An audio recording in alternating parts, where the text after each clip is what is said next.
Bismillahirrahmanirrahim. Assalamualaikum warahmatullahi wabarakatuh. Selamat pagi, salam sejahtera bagi kita semuanya. Om Swastiastu, Namo Buddhaya, salam kebajikan. Yang saya hormati para Menteri Kabinet Indonesia Maju, yang saya hormati Ketua Umum Dewan Pengurus Korpri Nasional, Profesor Dr. Zudan Arif Fakrullah beserta seluruh jajaran, Ketua Umum dan Pengurus Korpri di Kementerian, Lembaga, Provinsi, Kabupaten dan Kota, dan segenap anggota Korpri yang saya hormati, yang saya banggakan, hadirin undangan yang berbahagia. Senang sekali pada pagi hari ini bisa hadir di Rakernas Korpri. Ini adalah satu-satunya organisasi pegawai Republik Indonesia di luar kedinasan. Tadi Prof. Zudan menyampaikan anggota Korpri sudah mencapai 4,4 juta. Ini jumlah yang sangat besar dan juga menjadi kekuatan besar penentu kemajuan bangsa.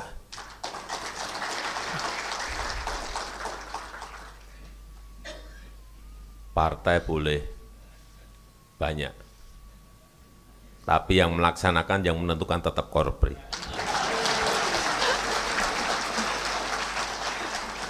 Karena yang menjalankan apapun yang ada di pemerintahan itu Korpri. Jadi ibarat kendaraan, birokrasi ini mesinnya. Mesin, betapa sangat pentingnya. Birokrasi itu mesinnya. Dan kita membutuhkan mesin dengan tenaga yang kuat.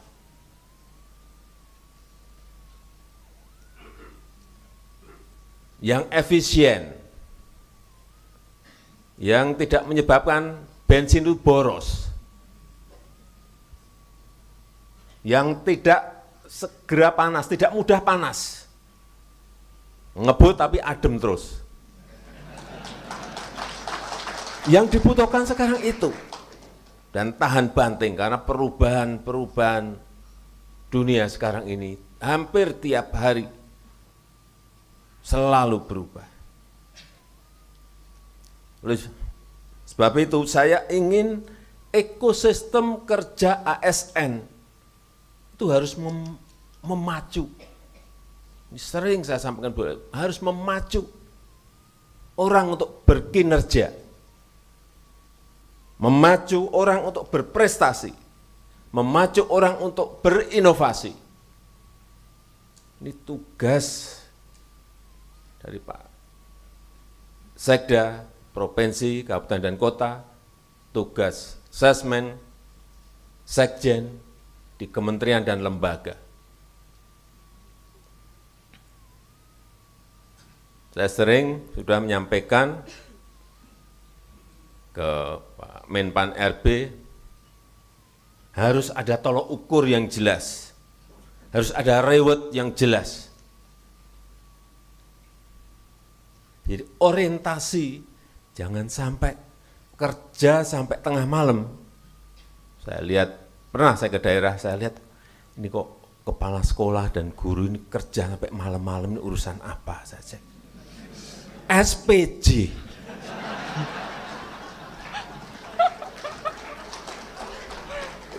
Bukan urusan menyiapkan, merencanakan kegiatan belajar mengajar, tapi urusannya SPJ. Oleh sebab itu saya balik ke sini, saya sampaikan ke Menteri Keuangan, Bu, ini sistem ini harus diperombak, harus dirubah, sehingga orientasi ASN kita tidak menyiapkan SPJ. SPJ itu wajib ya, tapi jangan sampai prosedur 43 step. Itu belum anaknya.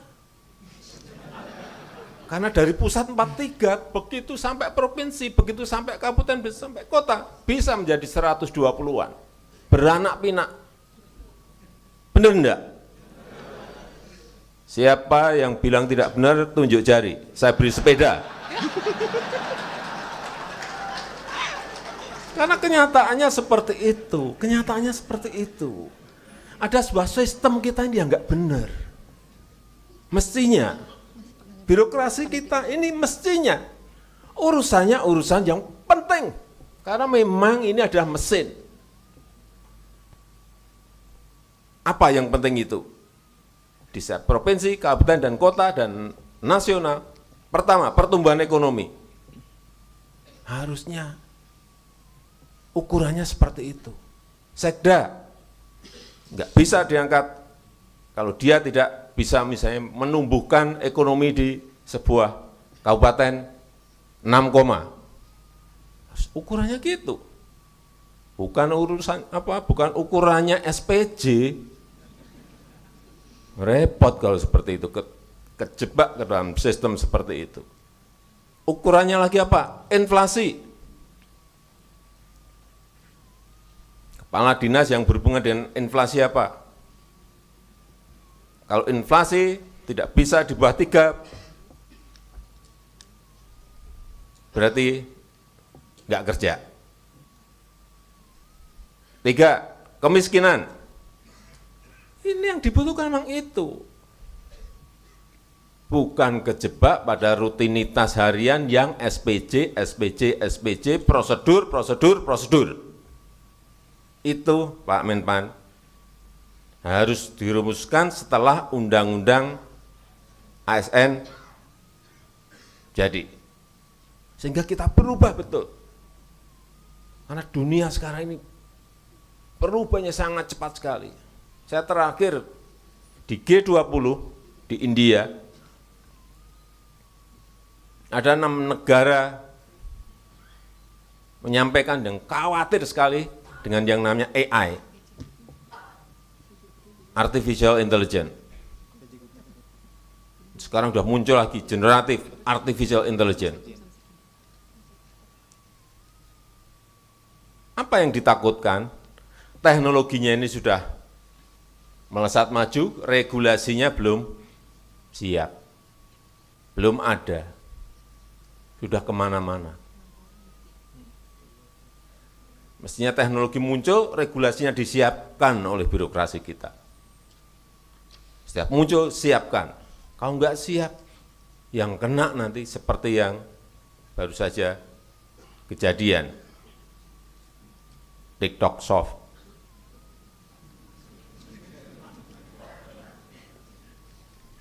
Bisa mengenai UMKM kita, mengenai pasar-pasar tradisional kita. Hati-hati. E-commerce ini hati-hati. Bisa sangat baik kalau regulasinya mendukung, bisa menjadi sangat tidak baik kalau regulasinya tidak memberikan backup.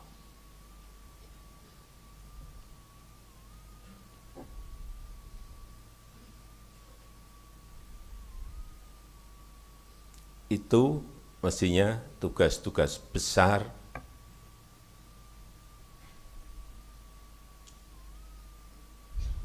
birokrasi kita, ASN kita. Harus dirubah orientasinya. Tapi memang dimulai dari pusatnya dulu. Sistemnya, peraturannya, regulasinya memang agar orientasinya ini berubah. Karena kalau tidak, seperti tadi disampaikan oleh Bapak Ketua Umum, kita akan terjebak nantinya pada jebakan negara berpendapatan menengah, middle income trap. Seperti yang kejadian itu di Amerika Latin. Ini sering saya ceritakan. Tahun 50, tahun 60 mereka sudah menjadi negara berkembang. tapi 50-60 tahun kemudian juga tetap menjadi negara berkembang. Sampai sekarang tetap menjadi negara berkembang. Padahal saat itu mereka diberi peluang untuk melompat menjadi negara maju. Saya lihat, saya pelajari kenapa. Ya, karena tidak menggunakan opportunity, tidak bisa menggunakan peluang yang sudah diberikan. Dan kita sekarang ini berada pada peluang itu. Jadi 3 kepemimpinan nasional di tahun 2024, tahun 2029, tahun 2034 itu sangat menentukan sekali Indonesia bisa melompat menjadi negara maju atau tidak maju, atau terjebak pada middle income trap.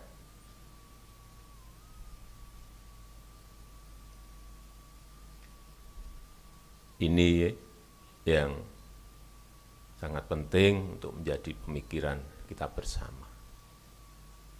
Begitu kita tidak bisa memanfaatkan peluang di 3 periode kepemimpinan ini, ya kita akan tetap menjadi negara berkembang. Kalau kita tidak bisa merubah sistem yang ada menjadi lebih cepat, menjadi lebih baik, menjadi lebih efisien, ya kita akan terjebak kepada middle income trap. Padahal peluangnya besar sekali. Bonus demografi akan muncul nanti di tahun 30-an. Yang kedua, sumber daya alam kita ini pas. Pas kita memiliki reserve nikel yang besar, pas ada yang namanya mobil listrik. Tapi kesempatan itu hanya muncul biasanya dalam satu peradaban sebuah negara, itu hanya sekali. Dan disampaikan kepada saya dari World Bank, dari OECD, dari IMF, dari McKinsey, semuanya menyampaikan, Presiden Jokowi, hati-hati, Indonesia memiliki peluang besar untuk melompat. Tapi kalau ditangani dengan cara yang keliru, rutinitas, monoton, mohon maaf, negara Anda akan terjebak pada negara berpendapatan menengah terus, seperti yang terjadi di Amerika Latin. Ini yang kita nggak mau. Oleh sebab itu, karakter ASN harus berubah. Jangan monoton, jangan terpaku rutinitas. Harus inovatif, harus adaptif terhadap perubahan yang ada.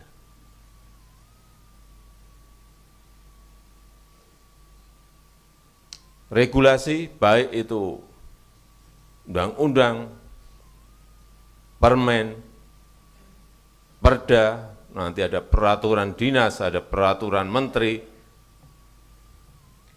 ada peraturan dirjen, itu kurangi.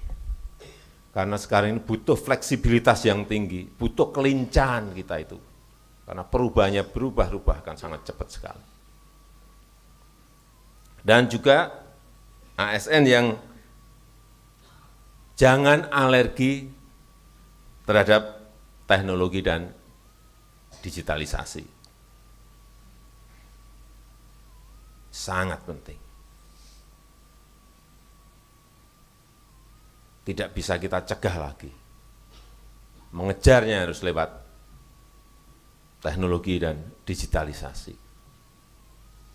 Karakter itu yang menurut saya harus terus disampaikan kepada seluruh anggota Korpri.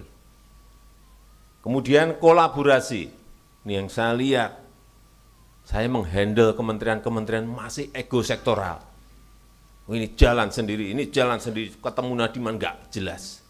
Itu yang berusaha selama 9 tahun saya handle agar mereka satu tujuan.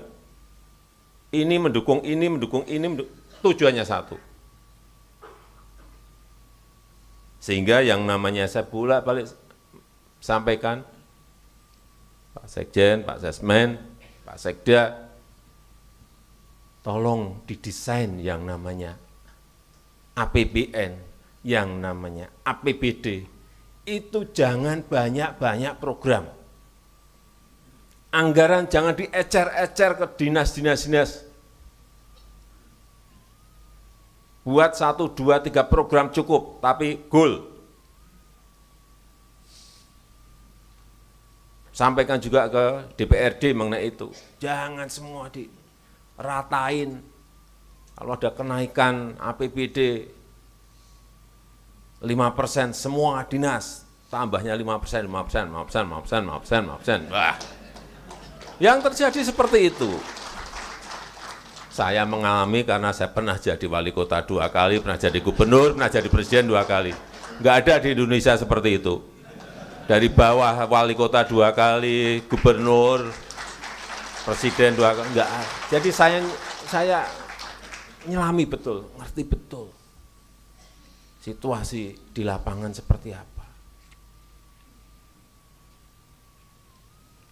Kembali lagi ke APBD tadi, APBN, APBD. Jangan terlalu banyak diecer-ecer ke dinas. Nanti dinas di bawahnya apa? Sekarang karena berubah-ubah terus saya sudah. Apa kabit, nanti ke kabak, ke kasih misalnya. Kalau seperti itu enggak akan jadi barang. Udah, fokus saja. Kalau kabupaten belum ada waduk, sudahlah konsentrasi buat waduk. Setahun 1 cukup, tapi jadi barang.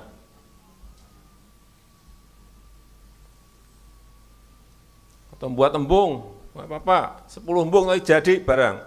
Tidak semua diratain, semua dinas. Tambahan anggarannya sama 5%, ada kenaikan anggaran semuanya 5%. Ada prioritas dong. Mana yang harus didahulukan? Mana yang menjadi skala prioritas kita?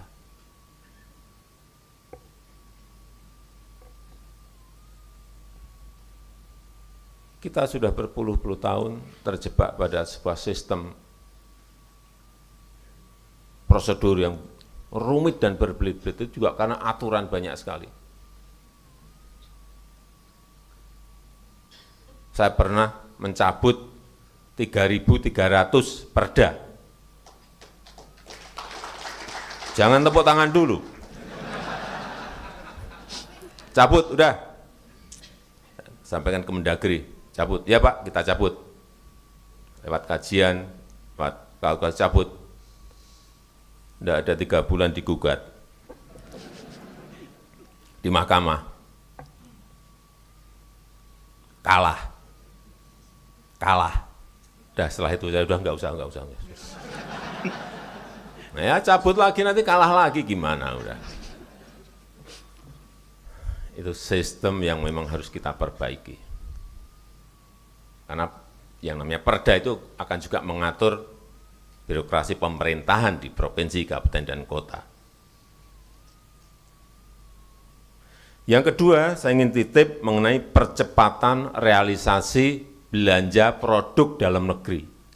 Hati-hati mengenai ini. Jangan sampai uang pendapatan yang kita kumpulkan dari pajak, dari restribusi, dari penerimaan negara bukan pajak,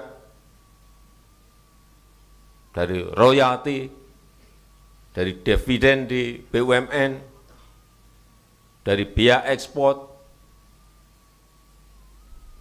dari PPN, PPh badan, PPh karyawan, dikumpulkan, sangat sulit mengumpulkan itu.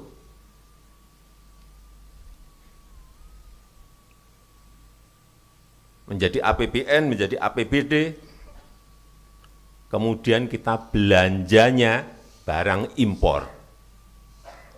Bodoh sekali kita. Hati-hati ini, sampaikan kepada semua dinas. Kalau itu kita lakukan. kita mengumpulkan pendapatan itu sangat sulit sekali. Income daerah, income negara sangat sulit sekali. Kemudian belanjanya barang impor. Itu yang selalu saya ingatkan. Tidak memiliki trigger ekonomi terhadap produk-produk yang dihasilkan oleh UMKM, oleh perusahaan-perusahaan di dalam negeri. Malah memberikan trigger ekonomi kepada negara lain. Apakah benar seperti ini?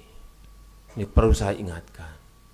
Pak Sekda tolong sampaikan kepada seluruh kepala dinas, mengingatkan mengenai ini.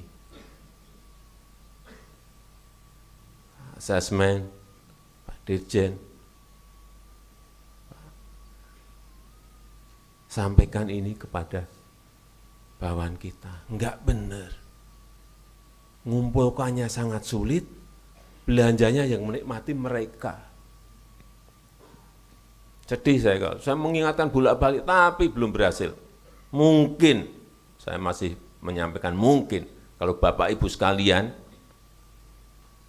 sebagai bos-bosnya korpri, di pusat maupun di daerah, menyampaikan mungkin malah lebih kena.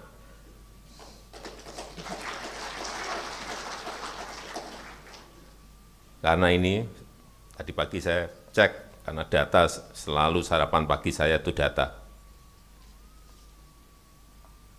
Realisasi belanja produk dalam negeri. APBN itu baru 69%. 69%. APBD lebih rendah lagi, 56%. Nggak tahu yang dibeli ini apa, kok baru 56%. Realisasi belanja produk dalam negeri. Kita pantau terus, sekarang ini udah gampang sekali dengan adanya digital ini. BUMN 46%. Gimana kita mau menggerakkan UMKM kita, akan menggerakkan ekonomi kita kalau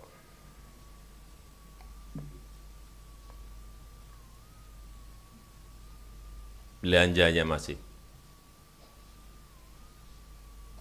tidak berorientasi pada produk dalam negeri.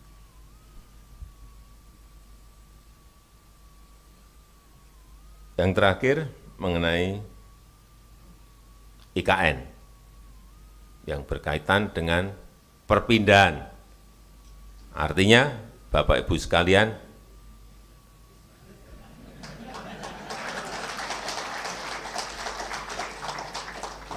saya dengar ada yang senang, ada yang nggak senang. Tapi ingat, Bapak Ibu sudah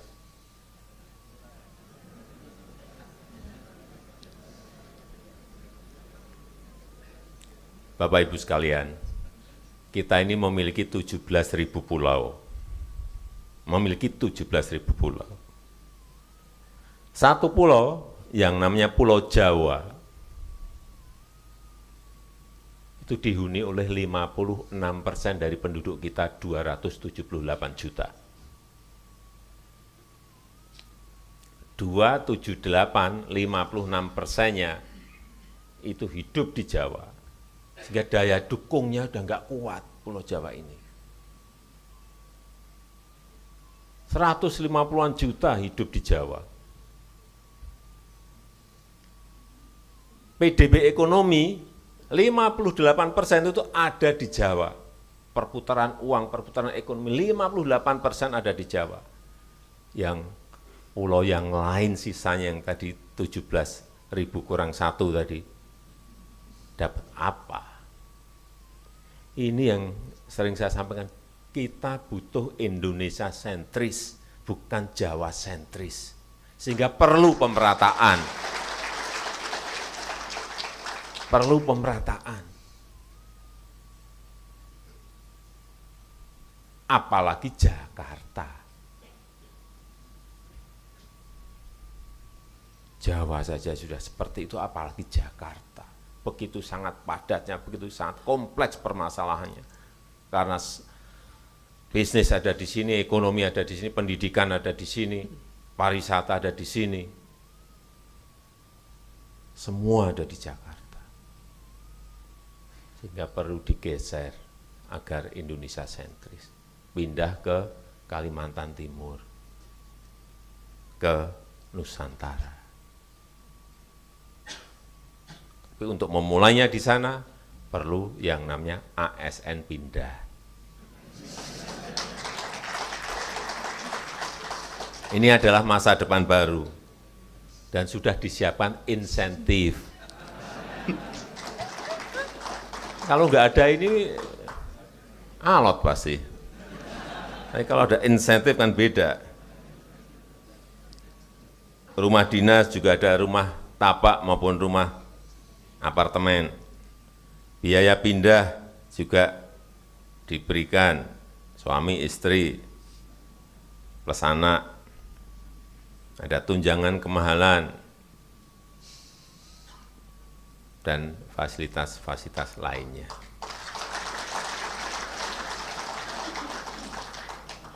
Memang butuh jiwa pionir.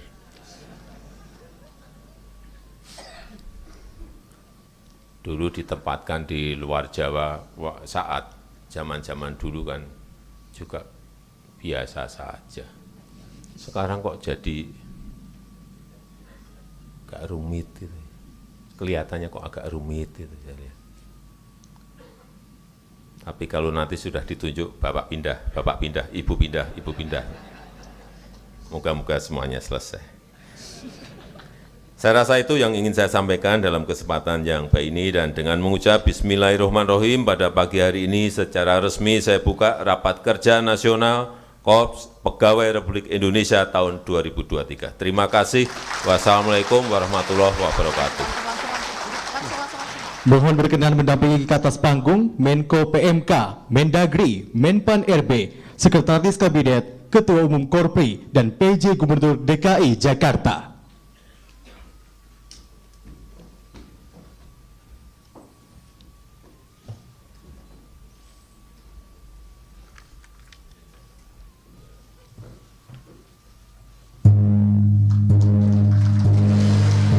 Dengan ini, Rapat Kerja Nasional Korpri tahun 2023 secara resmi dibuka.